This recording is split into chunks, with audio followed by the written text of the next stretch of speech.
All right, guys, welcome back. Today we're talking about the Dark Tetrad. We're going to go into what it is, the red flags you should look out for, and we're going to wrap it up with a spooky story.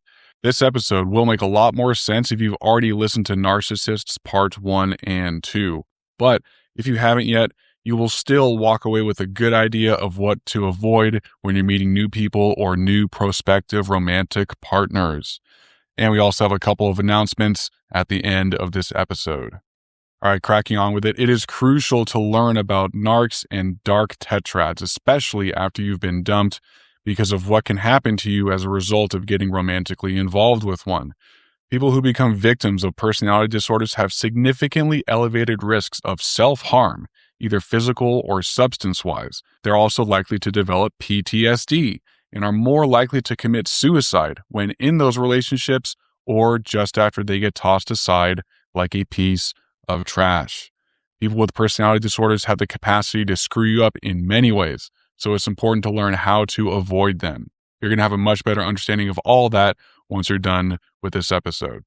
So, what is the Dark Tetrad? The Dark Tetrad is actually a combination of 4 different personality disorders all wrapped up into one: Narcissism, Psychopathy, Machiavellianism, and Sadism. Real quick, here's a brief description of each. Narcissism, characterized by grandiosity, entitlement, inflated sense of self-importance, coupled with an excessive need for validation and attention and a lack of empathy for others. Psychopathy, lack of remorse, impulsive behavior, violent behavior, and could include criminal activity. They are indifferent to the suffering of others and use others as a means to an end. Machiavellianism, manipulating others, being strategic in how they deal with people, being cynical, and using other people as tools to help them reach some sort of goal, and these people have no morals. Sadism, they love watching people fail, they take pleasure in watching others get hurt in any way, and they feel powerful when they inflict any sort of pain onto others, especially innocent people. All right, so now that we have a basic understanding of that, this is what dark tetrads do in relationships. The whole point of the relationship is for the dark tetrad to be domineering and controlling. They have to remain superior to their partner. They beat them into submission with emotional manipulation or physical abuse, gaslight them into believing that they are the problem. Their partner then becomes subservient to them. They walk on eggshells. They will hide their complaints about their partner, avoiding criticizing them.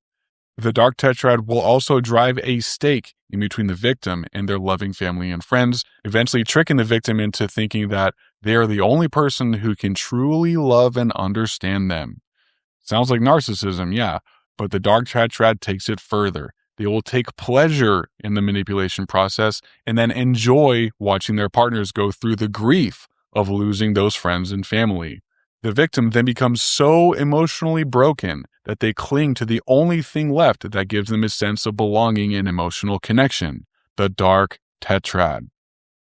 All right, the next thing the tetrad does in relationships is they are very good at playing a role in order to get their victim to take on a role that they find useful.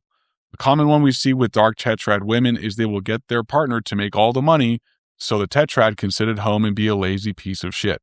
To compensate, the tetrad might assume the role of the cook and the housekeeper to give the victim a sense that they are just fulfilling their duties as a stay-at-home. Now, obviously, there are plenty of healthy traditional relationships who have this single-income homemaker dynamic, but with dark tetrad relationships, it's purely to give the tetrad room to enable their own destructive patterns like substance abuse, online drama, cheating on their partners, etc. If the victim is working all day, the tetrad has hours to do all those shitty things that they like to do. Another difference is healthy couples usually try to eventually move into a nicer house in a nicer area. Both may work to make that happen, and then once one of them starts making enough money to support the two of them, the aspiring homemaker will then stop working once they reach a living space that they are comfortable in. The dark tetrad won't care if they live in a rundown shitty place. They have no sense of moving up in life, unless, of course, they find another victim with more money, status, or fame. Our next point is that the dark tetrad implements hot and cold tactics to keep their partners emotionally engaged like a drug addict. They will be super loving and affectionate at times, overly sexual and inflate their partner's ego way too much. And then, out of nowhere, they will start withholding sex. They'll start being demeaning and insulting their partner and make them feel like a horrible person. This causes the victim to try extra hard to earn their love and affection back. And you couple this with what we just talked about as far as isolation, there is no off-ramp for the victim. There are no longer any friends or family that they can go to get that love and comfort that they need. Instead, they will try to, quote, win the Dark Tetrad back. They may start doing extra chores, giving them more money, or enable their bad habits like drug addiction. The victim may even allow the Tetrad to go out into social settings without them. Places like nightclubs, bars, or parties, where the Tetrad can go and flirt and be promiscuous with other people. The victim will most likely have no idea what the Tetrad is up to, or they may even find out about the Dark Tetrad straight up cheating on them. If the victim finds out about the Tetrad cheating on them, they may rationalize and think that since the Tetrad is still mad at them for whatever gaslighting reason, I guess, they will not confront the Dark Tetrad about this because it may upset them and thus bring more pain and suffering. So, in order to avoid making the Tetrad more upset, they may not say anything. Essentially, they will let the Tetrad cheat on them. What this does is give the Tetrad more power, make the victim feel even less worthy, which just plunges them into a deeper hole of self-doubt that makes it easier for the Tetrad to dig in their claws and tighten their hold onto the victim.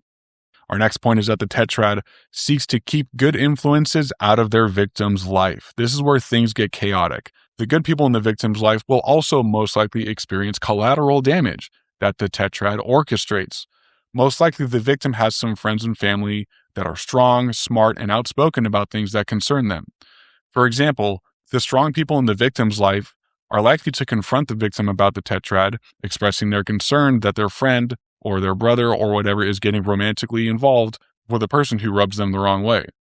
Because the victim has deep trust with these people, sometimes going back decades, the victim may heed this person's warning and leave the relationship. This is the biggest threat to the Dark Tetrad. The Tetrad doesn't want their victim to have any idea of who they are outside of the picture that they are painting for their victim. Thus, the strong people in the victim's life are now seen as enemies to the Tetrad that must be eliminated from the victim's life. The Tetrad will put on the charm to get to know the victim's friends and family. Those people may be tricked into initially divulging information that is useful to the Tetrad. But if there are some friends or family who are toxic just like they are, they may actually keep them around. For example, if a Dark Tetrad is an alcoholic, they may bring other alcoholics into the victim's life closer to them, merely to enable the bad behavior and eventually pull the victim into alcoholism if they aren't already an alcoholic, just to keep the dark spiral of addiction, immediate pleasure seeking, and self-destruction going and exacerbate it for the victim. It's kind of like how zombies infect healthy people so that they can have more zombie friends. Conversely, if one of the victim's friends has recovered from alcohol abuse, the Tetrad will most likely push them out to avoid letting the victim be influenced by the benefits of beating that addiction and thus living a more pure, fulfilling life. If by chance the Tetrad senses that there is a deep bond between the victim and one of their friends or family members, they will resort to even more destructive tactics. They will start convincing the victim that these people are actually manipulating them. The victim will say something like, well, no, my mom is actually very kind and loving. She's never lied to me or made me feel less than. And the Dark Tetrad may say, well, your mom is just being fake. She wants you to feel love to trick you into staying in her control. Remember that story you told me about your mom refusing to give you that toy when you were a kid?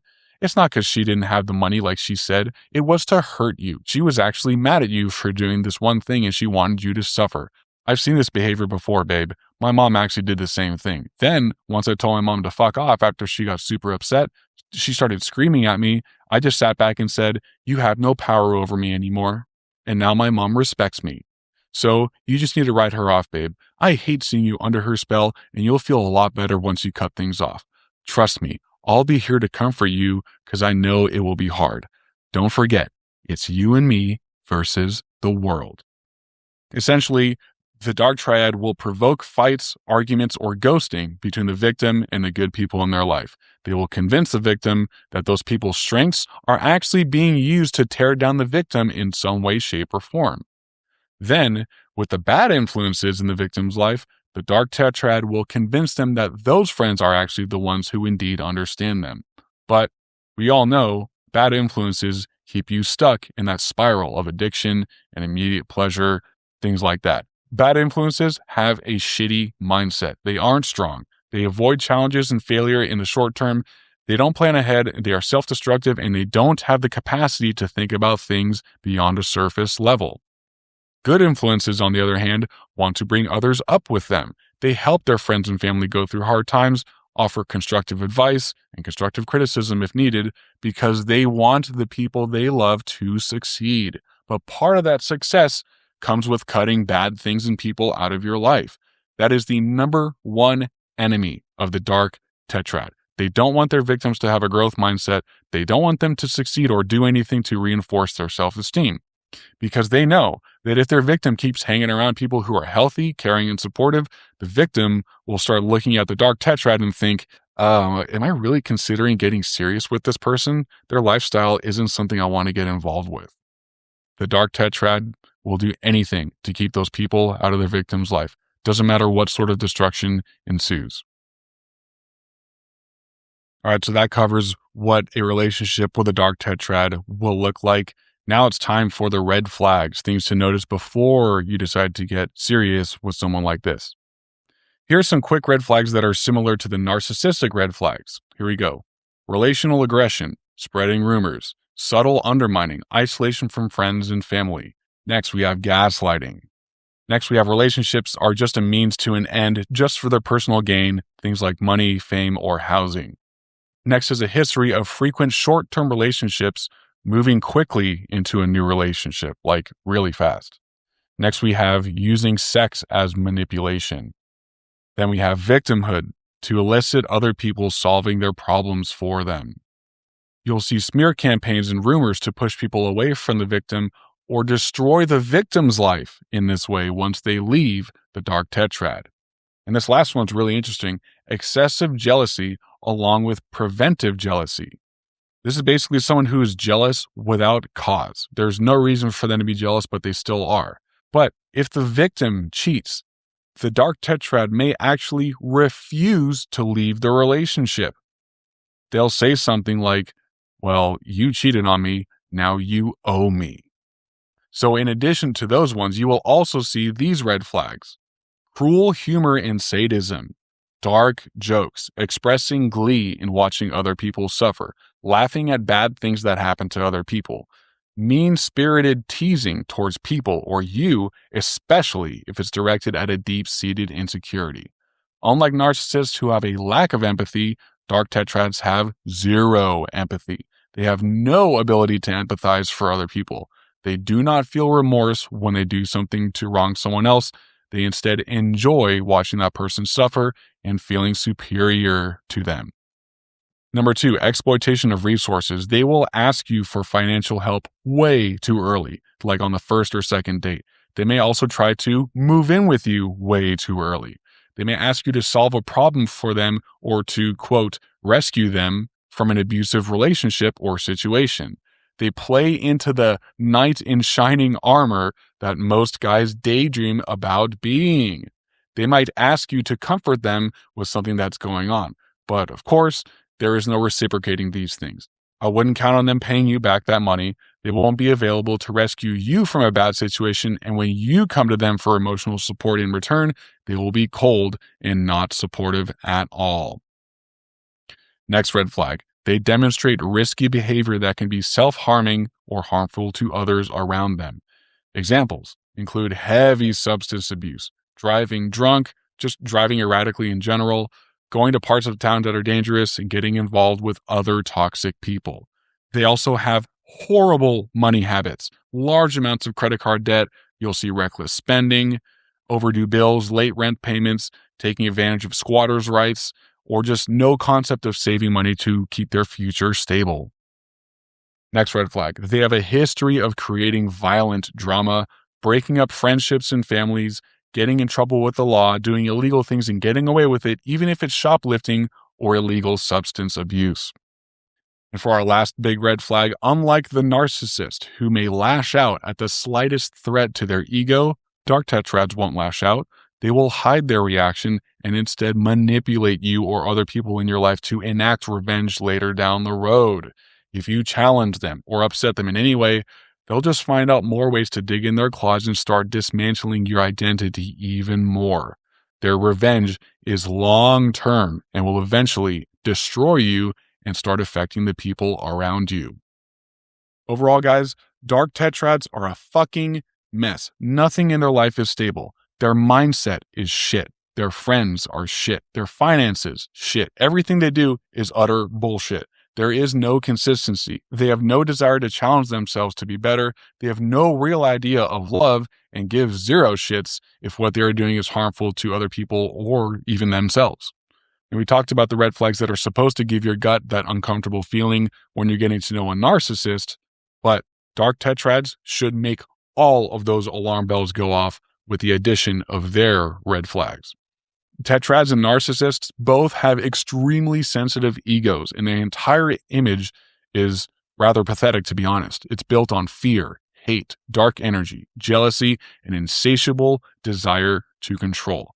What this does is just drive them into a deeper hole of self-loathing and a shit life.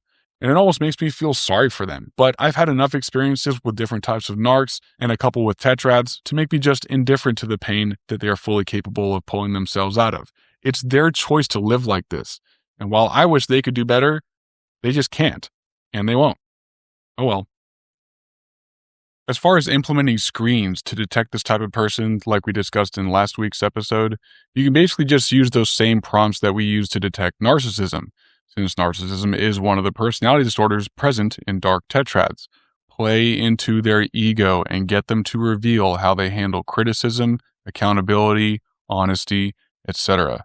Their answers should confirm any bad gut feelings that you're having.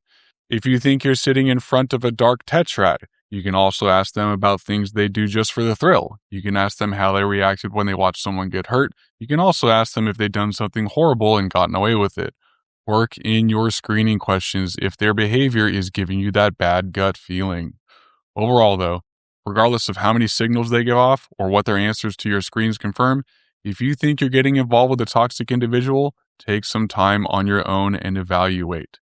She may be a solid 9 or even a 10. But if she's giving off red flags, it's best to just walk away. It may be hard to say no to a stunner who is pushing all your sexy buttons, but the juice is never worth the squeeze. In other words, never play with fire. All right, story time. So I researched different stories of Dark Tetrads and their victims, but all of them were really similar to an experience I had with someone who I believe to be a Dark Tetrad. So instead of a few stories, we're just going to do one big one. Here we go. A long time ago, I used to be friends with a guy who fit all the criteria Dark Tetrads look for in their victims. He was empathetic, agreeable, very trusting, naive, emotionally available, and very accommodating. He was also at a point where he was trying to build himself up. He had been wrestling with demons from his past and making really good moves to improve his self-esteem. He didn't quite know how to be dominant or masculine, and he was often way too submissive sometimes, especially in his prior relationships. And he and I had developed a really good friendship over the years. There was good communication, lots of trust, and he was on a really good lifting off point. He was ridding himself of old bad habits and creating new ones. He had a great job, he was back in the gym, and honestly, looking a lot younger and a lot healthier. Then one day, he brought a girl over to a house that we were renting with a couple of our friends. I had recognized her from a couple years back, but I never officially met her. I went up to introduce myself and she said, "Oh, I know who you are, Chris. We met a couple years ago." I then told her I didn't remember meeting her, and then she made up some story that convinced me that we did actually meet. And also keep in mind, this is shortly before I knew about personality disorder red flags to the extent that I know now. And so I thought, oh well, she seems cool. So we got to talking and getting ready for a party. She was super fun, total party animal, and made an earnest effort to get to know everyone at the party. She also mentioned that she got fired from her job as a hairdresser. And then when I asked her why, she said it was because the other hairdressers got jealous that she was better at the job than all of them. She then came over the next night and brought some party stuff, and we had another party. And I thought, okay, cool. Well, hopefully my friend just sees this as a hookup and that's it, because this chick likes to party pretty hard, apparently. A week later, my friend actually asked me what I thought of her. And I said, yeah, she's cool, I guess, but she's a bit of a party animal, though. And my friend said, oh, yeah, I see that. I don't think I'm going to get serious with her, all this stuff. Well, wouldn't you know it, fast forward 2 weeks and they became exclusive. She kept coming over. We started partying during the week. And then she and I got into deep conversations about our past, and I thought everything was cool. She gave off that warm and trusting vibe. I felt totally okay opening up to her. But then things started to give me that bad feeling in my gut. The partying got more frequent and longer nights ensued. My friend stopped going to the gym and got back into bad habits with substances and alcohol. He was staying up way too late, and his work performance was starting to dip. I tried to go out with him and just do the things that we normally do, but he became less and less available. The two of them would just hole up in his room while I went out with the rest of our friends. And at first, the friends and I didn't really think anything was wrong, but we did comment on those two starting to isolate themselves. And then I started hearing about issues he was having with his family, new issues that I had not heard about before and I didn't think he was capable of. Anyway, the parties continued, and I noticed the girl was doing the same, oh, we've met before, with each new person that came to our house. And then I heard her crack a joke about one of our friends who got into a car accident. And that left a really uneasy feeling in my gut, and over time the dark jokes turned into sadistic jokes. She then started bragging about how she was starting drama with people online and how she convinced her best friend to divorce her husband simply so she could spend more time with her. At that point, I realized, all right, this is getting weird. I also came to grips with the fact that I was getting sucked into their partying basically 5 nights a week. So with those two things in mind, I stopped partying with them except for the weekends. But shortly thereafter, I noticed my friend was basically avoiding me. So I confronted him. I said, hey man, is everything okay between us? And he said, yeah, sure, dude. Don't worry about it. Okay. Next 2 weeks were met with him doing passive-aggressive, shitty things around the house. He started looking at me sideways like he was mad at me about something. And I was about to confront him again and ask him, hey, dude, what the fuck is your problem? When he upped and moved out with no warning. Turns out he had signed a lease with her at some other place. And this was 2 months into their relationship. I then asked another friend, wait, how are they affording rent? My friend explained that our buddy was now working OT to provide for the both of them. Another couple weeks goes by, and this is where things blew the fuck up. We're out at a bar, all of our friends, that chick, and our buddy, who looked like he had been awake for a couple of days straight. He avoided me until all of a sudden, he came right out to me and got in my face, started accusing me of saying a bunch of fucked up things about him. I stood my ground, and I calmly told him to shut the fuck up and that he didn't know what the hell he was talking about. He just looked at me, turned, and stomped away. He then went to go talk to his new psycho girlfriend in the corner of the patio. I watched her point at me, say some shit to him, and he straight up had a conniption fit. He stood up and said, you got something to say to me, Chris? Huh? I fucking hate you, you stupid motherfucker. Blah, blah, blah. This dude just came apart and started walking towards me, and then everything slowed down. In that moment, boys, all of the dots connected.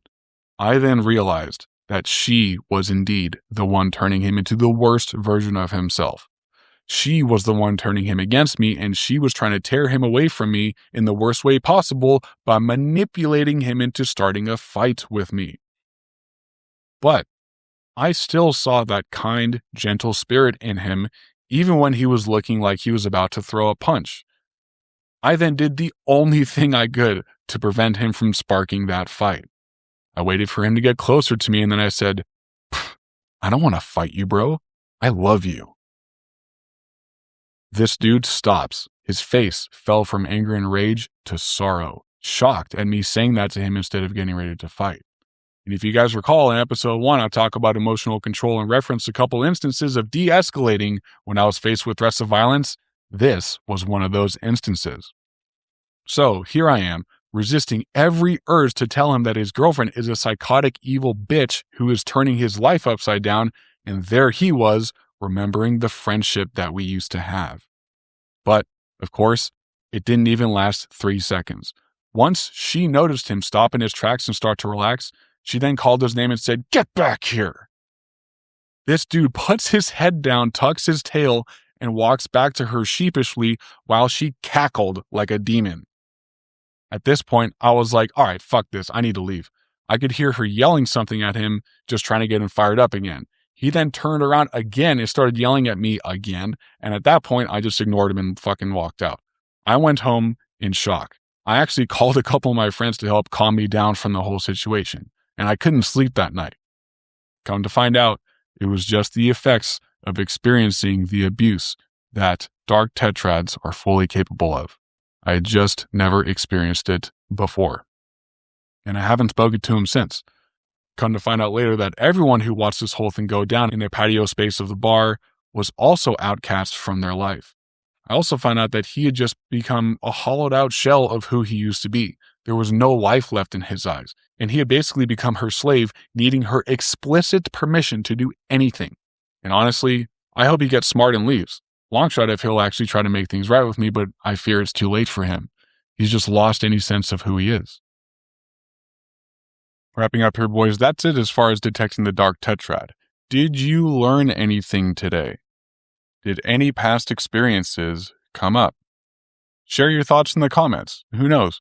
Maybe something you say can help someone get out of a bad situation they're in right now. Best thing we can do is learn from each other's experiences. Also, I am planning on doing another personality disorder series in the future. There is so much information in this realm, and I want you guys to be as educated as possible. So, let me know what you want to learn about. If you want me to dive into more red flags, dive into the mind of a toxic personality, more spooky stories, anything. I welcome all of your ideas. All right, guys, a couple of announcements. I try to deliver only the best information and present it in a clear and concise way. If there is a subject you want me to talk about or have some feedback, feel free to leave me a comment, send a DM, or email me. Also, if you want to connect, you can email me at coachchrisryan@gmail.com. As of today, March 7th, 2026, I am still offering pro bono sessions. So if you also want to get some coaching or just want someone to talk to, email me. I would love to support you in this new badass chapter of your life. Boys, thank you for being here with me today. It's been a wild ride diving into personality disorders, but remember, above all else, trust your gut.